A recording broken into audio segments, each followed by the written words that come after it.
Hello everyone, welcome back to another episode. This is episode 2 within the offensive security fundamentals or foundations. So in my playlist on my channel, you can see that we have our general roadmap and then we have the Active Directory lab. So the Active Directory lab and the preliminary videos before that are all phase 1 of my roadmap for this year, and phase 2 kind of falls under offensive security foundations. So that is how we're starting off the phase 2 with offensive security foundations. On my YouTube channel, you can now see my portfolio, which you can click here with different ways to contact me. And I just want to thank you guys so much. We went from 3 subscribers to 5 subscribers now, so we were able to gain 2 more subscribers and a lot of views on my offensive security video, so I'm thankful for that. And then this video got a lot of views, so I'm thankful for all these opportunities. To update you guys with the job search, literally no luck at all right now, and I'm just looking for help desk. I'm not even looking for anything crazy, and I can't get anything in help desk, and I'm going to start calling places. I think I've been emailing, reaching out, and I can't get anything, so I'm gonna start from there. So yeah. So uh phase 2 is obviously security plus Linux and offensive foundations, and I want to go over what we learned today. So first, we have um the topics we're going to cover. This is studying for the CompTIA Security Plus, and yesterday we learned about security controls. We learned about the different categories and the different functionalities they have, and then you match them together. We learned about threat, vulnerability, risk, likelihood, impact, and residual risk. So let me just move this over in case I need to pause for any reason. Anyway, so AAA stands for authentication, authorization, and accounting. These two I've went over on the channel quite a lot so far now, but accounting is quite new to us. So just to kind of recover what we've done so far a lot, authentication is just who are you, verifying someone's credentials, and Alice enters domain credentials, Kerberos and domain authentication establishes her identity. And then for authorization, it's once you get authenticated, what are you allowed to do? So for our lab, Alice is allowed to access the HR share on the company network. She's allowed because she's a member of HR, but she's denied finance because she is not part of finance. Now, accounting really has to deal with what did the identity actually do, and accounting is about tracking activity associated with identities and resources. So for example, when Alice logs in and has a successful authentication, you get a 4624 ID in the event viewer, and those logs help prove accountability. So accounting is what did the identity actually do. Authorization is what are you allowed to do after being authenticated, and then authentication is proving someone's identity. Now, some more terms to go over. Non-repudiation. So imagine that I digitally approve an important transaction, but later I said, oh, I never did that. Well, security mechanisms may provide evidence that make it difficult for the actor to credibly deny performing the action, and that's the whole idea of what this is. So this can be connected to things such as digital signatures, logging, identity integrity, and accountability. Gap analysis. So you have a desired secure state for your system and then a current actual state. And then that difference is the gap. So let's say you have a desired system setup. This is just very simple of a minimum password length of 12, and then the actual is a minimum password length of 7. So you have the gap identified. You assess that gap, you prioritize, and you remediate, and then you verify after doing that that nothing has been messed up in the system. Zero trust. So zero trust is something new to Security Plus that they added, I'm pretty sure, in the previous iteration when they went to Security Plus 710. I need to get this exam done so I get in before they restart it. So that's my goal for Security Plus, is to get it by October, I believe. But a traditional bad assumption is if you're inside the corporate network, you're trusted. Zero trust says location alone should not automatically equal trust. Should not automatically equal trust. So the phrase that you have to take as a cybersecurity professional is you never automatically trust, you continue to verify based on policy and context. I have an example. So when I go to the bank and cash in my checks, right, from work, when you're in and you scan your card or you insert it, if you insert it, you're fine. But if you scan your card and then you do a deposit and then like you're like, oh, I forgot to deposit this cash, it's gonna make you continually verify instead of trusting you. Because imagine, someone like came to the scene and, took over, like robbed you or something like that. Like they would need to scan the card. So that's just a quick little example. So, yeah, um, that's what zero trust is. So that was the Security Plus session that I studied today. And then we have another Linux lesson. So today the focus is privileges, groups, permissions, and sudo. Just let me pause really quickly. I just need to answer a message and then I'll be back. Okay, sorry about that. So today we're gonna kind of cover privileges, groups, permissions, and sudo when talking about Linux because I'm kind of just doing like a review of Linux commands. I did a lot of this in university, but I'm reviewing them. And yesterday we used whoami ID, ls, and then we have the read, write, execute permissions, and then the ones that go with the change mod command.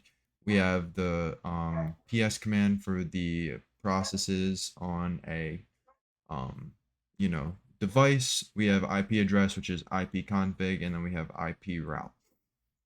So in Linux, we have something called root, and it's a highly privileged administrative identity. And that account does not equal the slash. The slash is the root directory, but root is a privileged user account. So there are also user IDs within Linux, and Linux identities have numeric IDs. Command is ID, and user ID is for user, and a group ID is, or GID is for the group, and the root account has user ID 0. So sudo allows users, authorized users, to execute commands with elevated privileges according to configuration. So typically, like sometimes you'll enter in a command in Linux, especially when you're new, and it says you need sudo permissions, and it'll tell you to enter the sudo password. But you can also just put sudo at the start in front of it and then run the command. I got interrupted again. Sorry about that. So you can put sudo in front of a command and then it'll just ask you for the password then. So sudo basically allows you to execute commands that need elevated privileges. And for example, sudo/l shows what the current user is allowed to execute through sudo. So then we went on permissions practice. So I created a harmless file. To create files within Linux, you use the touch command and then you enter the name. So you just do the type of file you want, and then you can, this is the command to view. This is like dir command, but it's a bit better in my opinion. I've like already like working with the Linux commands better. And so you do this and then it shows you the different what is it, the privileges. And so we know this is the owner, this is the group, and this is the others. So owner can read and write, the groups can read and write, and the other people can only read, they can't, write or execute. So the command change mod, we wanted to give the owners permissions to read, write, and execute, and then this will stay the same because to execute, what is it? I forget exactly how it works, but I know that each of them equals a certain amount. And so when you do, it's on my other, we can look at the other one really quickly. I forget exactly how the numbering works, but I know that 7 means you get read, write, execute. 5 is only read and write, and 4 is just read. And I have exactly how it works over here. So execute is 1, write is 2, and read is 4. So you just add it up and it's that system. I just didn't remember how it worked off the top of my head, but I knew 7 was read, write, execute. I knew 5 was read and write. And this command will change the owner's permission to read, write, and execute. It's the only one really affected by the change. I mean, even though you can say, yeah, it also makes the group read and write, but we already see that it's read and write, so I only really considered typing about the owner there. So this command, psaux, this will just go over processes. It's the same as like when you do git process in the Windows PowerShell. And looking under, when you look under the user column, you can see that there's many different processes and they're executing under different identities. So then, so with these little sessions, what I'm doing is building up to project number 2 that we're going to be working on the channel. So I definitely think there are going to be more videos in offensive security foundations than they were in the Active Directory lab. But yeah. So um so then we wanted to look Nmap, we wanted to look beyond just port open. And so we're going over all the port states here. So it doesn't only say open, there's many states. So open just means a service is accepting connections, but closed, there's a chance of it being closed. And closed kind of sounds like, oh, the host didn't respond, it's offline, but the host actually responded, but nothing is listening on that port. And this is useful because it suggests the host exists and is reachable, but just that this service isn't available. Filtered is where Nmap cannot determine whether the port is open because something is interfering with the probes. Usually that has to do with the firewall just not allowing you to scan, but there are also filtering devices and packet filtering. So there's a default scan versus a targeted scan. So yesterday, Nmap IP, this is just a default scan. It just gives a basic look at the common ports, but frequently you want to ask, am I scanning the ports I care about? So if you want to target specific ports, you add this extra line in the command dash p, and then you do the port numbers you want, so 445, and then you set that, and then you can scan for what you're looking for there. And 445 has to do with SMB. So here we're scanning for the port where SMB would be running.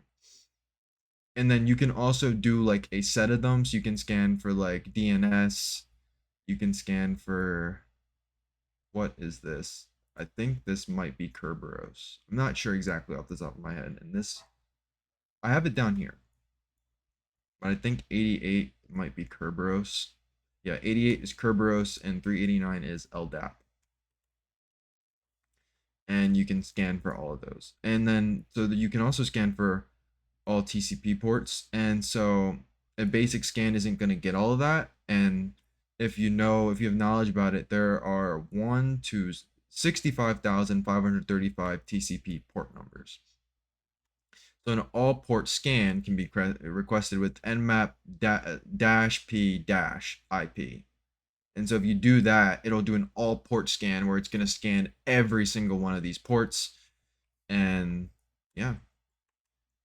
And then there's the service detection. So if you do nmap -sv and then the IP address, nmap is going to see 445 TCP open, but then it sends additional probes and analyzes responses to determine the running service. And that's known as service enumeration. So eventually you're going to have the, sorry, I don't know why my mouse did that. You're going to have the port, you get the service, you then find the version of that service, and then you're going to look for potential weaknesses. And that's where you're going to do a little bit of research because you won't know everything off the top of your head until you kind of experiment a bit with everything going on there. So my practical for this session was to build a proper SRV DC01 service picture.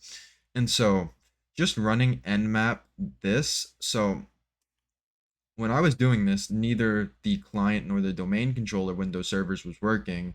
And I realized, oh, well, why is that happening? And for some reason, the ETH0, the Ethernet 0 was down. So I had to run this command, and I put needs explanation here because I got this command from AI trying to configure. So I just did AI, like I had AI explain to me what it was, and we'll go over what it does later. But DH client is like the DHCP protocol, and it works with that. And yeah, so that helped fix and get it back online. I'll explain what that is later in the video because you can see we have 8 pages to get through. So now I'm trying this command again, but it still gives the same screenshot at above. And the fix to that is adding this little thing called -pn. And what that does is -pn will assume that it's just up. It's just up. So it doesn't worry about any of that. It just assumes that it's up, and it works. It works for me at least. So I stick with it. I'm just gonna check what this email is on my phone. Nothing important. Okay. So here you can see me doing PN, and then you can see, okay. So the normal Nmap scan, it gives you the port, and they're all running over TCP. It gives you the state, which is open, and then it gives you the simple service. But then when you add service version detection, it'll actually go further. So for example, Kerberos, it'll say, okay, the version is Microsoft Windows Kerberos. And then you have LDAP here, and it says Microsoft Windows Active Directory LDAP. And I want to see if we see SMB. So 445, it doesn't actually say exactly what it just says Microsoft -DS question mark. And I'm looking for anything else I think is cool. Nothing that I really want to go over, but you see the difference between these two screenshots. In this one where I'm doing the command, we are not getting this version column. So it's just, that's just 1 second of extra work to add the -SV, and that'll give you more information than prior. So then I wanted to try this full TCP port scan, and you can see that it gives us a lot of extra ones. For example, this 5985, 9389, these unknown ones, which I haven't researched into how those affect the system yet and how it can be used for offensive security, but we will get to that. So then I did another session in the day, and what day are we at? So we're at days 9 to 10, and so this would be days, I'm just gonna put day 11 just to keep it simple. I feel like I don't want to keep doing this 9, 10, 7 to 8. I just want to do keep it simple. So I'm actually gonna close my I don't have any of these open. I'm just gonna close that. Okay. So, like I said, I didn't understand the DH client command. I used the troubleshoot, and I had AI do the fix, and I wanted to understand it. So we're breaking it down. So we know sudo gives the elevated privileges to execute the command, because I like to go through these commands one by one. So I already knew that. Well, DH client is the DHCP client, so it communicates with DHCP infrastructure and tries to obtain network configuration. This -V stands for verbose. It actually, this verbose thing is used in a lot of commands, and it just shows more detail about what the command you're using is doing. So it's just showing you more detail about what DHCP client is doing.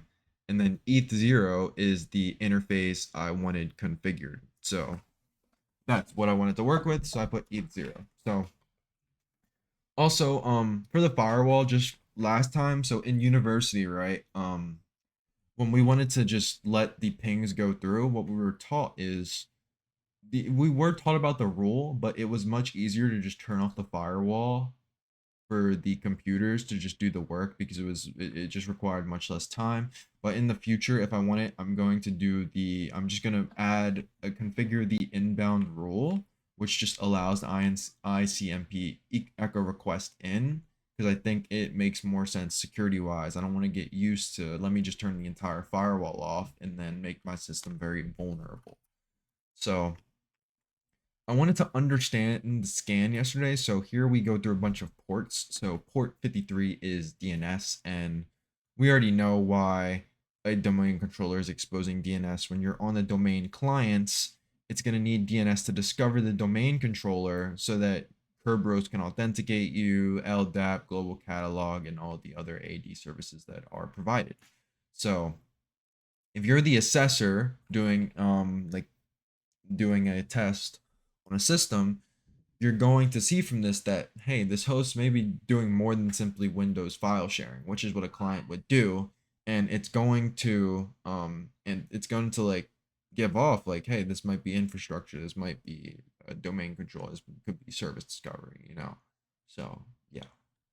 Port 88 Kerberos. So We know that Kerberos provides domain authentication. We know that it goes from user, Kerberos, authentication. You get the ticket granting ticket, the service ticket, and then you get your resource accesses. So an assessor finding this is going to get, okay, this is probably a domain controller because Kerberos is going to be running on a domain controller to authenticate your login. Port 389 is LDAP, which is lightweight directory access protocol. We can search up what it stands for. LDAP acronym. Lightweight directory access protocol. So I was right. So it exposes directory service functionality and a directory. It contains the groups, the users, computers, organizational units, attributes, memberships, and I want to say this, like when you find these ports, right? I'm not trying to say that, oh, this is instantly a vulnerability. No, it's just information to act on to possibly find that vulnerability.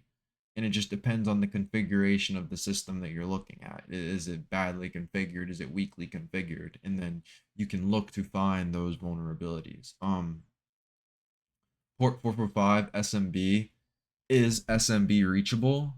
Like these are just questions. So I didn't fully go into these definitions we went into because I've done so much SMB on this channel that I don't really want to keep going into it in that basic theoretical level. So here's some questions you would ask yourself. Is SMB reachable? First off, did the command even reach SMB? If so, what versions or features are in use? If they're using SMB1, just what is it? Just SMB client that thing, right? Is it called SMB client? I think that's what it's called because we did it later on. Yeah, just SMB client that and just get the shares and then boom, easy. Um, does the server reveal shares like I just said? Do anonymous queries work? What access does an authenticated user have and is signing required on the system? All questions that you would probably be asking if you're looking at SMB. So this kind of goes into why I did that Active Directory project in the first place. It just builds on the so many. I would, let's say I started doing this and I'm like, okay, let's go look at SMB and see if it has any vulnerability. What would I wouldn't even know what I'm doing, but now I understand how SMB works. I know that version 1 is bad. I know you want the signing required, and if I didn't, I wouldn't know anything about it. It would have been hard. So yeah, I just want to look and make sure this is all good. Mic is working, camera's working. Good. We're at 22 minutes so far in this episode. That is quite long. I thought I was at such a shorter amount of time. Wow. I didn't realize that. That's my bad. I'm going to try and speed up this episode. But then we have ports 3268 and 3269, which is the global catalog, and that allows forest-wide directory searches. Not too important for my work because it's just one domain and we don't really need to do anything with forest. But I just also have what the ports actually are there. Not going to go too much into it. 5985 is Windows Remote Management over HTTP. And then 9389 is AD Web Services. Not going to go too much into those because we have more important content to cover. So today we want to actually enumerate services. And so far with Nmap, we've done, okay, we get the host, we get the ports, and we detect the services. But now we want to actually specifically dive into enumerating those services. And that just means going through and finding information about it, a little bit of reconnaissance work. So we don't want to treat every service like it's just being a port number being open. We want to start asking questions specific to that protocol. And we did the SMB questions, but for LDAP, we just want to know, is it reachable? Does it require authentication? And what directory information can an authorized domain user query? And then for DNS is what name/services the DNS know? Can I resolve domain infrastructure? And what SRV records reveal AD services? So for our practical for this lesson, we did SMB enumeration, and our target was SRV DCO1, which is the domain controller. So first, in order to just verify it's reachable, I just did nmap and then I specified the port for SMB, and we see that, okay, it's reachable, all good. And then this is where I went into SMB client. So Kali kind of includes tools that can quote unquote speak the SMB language. And one is SMB client. So I looked at its help, and if you just do the SMB client dash dash help command, it's going to give you what all of these little add-ons do for the command. So for this one, in this case here, dash capital L, it means list the available shares. So we tried doing that, and the anonymous login is working, but it the server is not disclosing really like what the share information is without authentication. So since this is not an authenticated user on the domain, it's not going to give us anything. And overall, this command will just fail in that like the command won't fail in terms of, oh, it doesn't run. Like it runs, but the server won't actually show anything without authentication. So that is all I have for the video. I do want to update you guys on my roadmap. So when I went over the roadmap in the one episode, I've added a few more things. One of the projects is an ad blocker on my home network. So basically, just you have ads, right, on websites, YouTube videos, and you want to block those on the home network. I'm going to do that, and I'm going to make like a GUI for it where you can turn it on and off. I think that'll be pretty cool. Another project I have is kind of like when we were going over the event IDs on Windows, kind of setting up an alert system for that and where we can view it. I think that would be pretty cool. Another one is doing try hack me's, hack the box. I think those are good things to practice with. Um, the service desk or help desk simulator games online, definitely going to look into those. And then I've just added a new phase within the roadmap that's going to focus on AI, hardening AI security, making sure tools aren't, tools aren't being misused for the wrong thing. So I want to do that.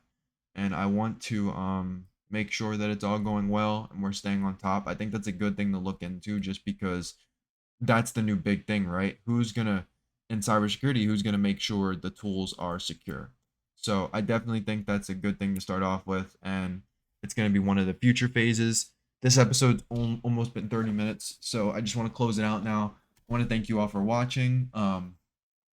I'm thinking about tomorrow, and I want to start getting out these episodes daily just because it doesn't require editing. It requires me looking at my screen and talking over the work I've put in and done. And I think that if I'm more consistent, it should just be every day I get a video out. But I've been doing a lot of side things that kind of distract me, like not in a bad way. It's just like I have a lot of side projects. I'm also working on an automation project with AI because I think it's important to understand that. So I have a lot of things going on that I'm working on. And I kind of want to put more emphasis on this channel because I feel like this channel, if I put more effort into it, I feel like it could really go up and help me make a name for myself. So, just gonna continue with more of the job search later today and stuff on that end. But I want to thank you all for watching, and I'll see you in the next episode. Bye.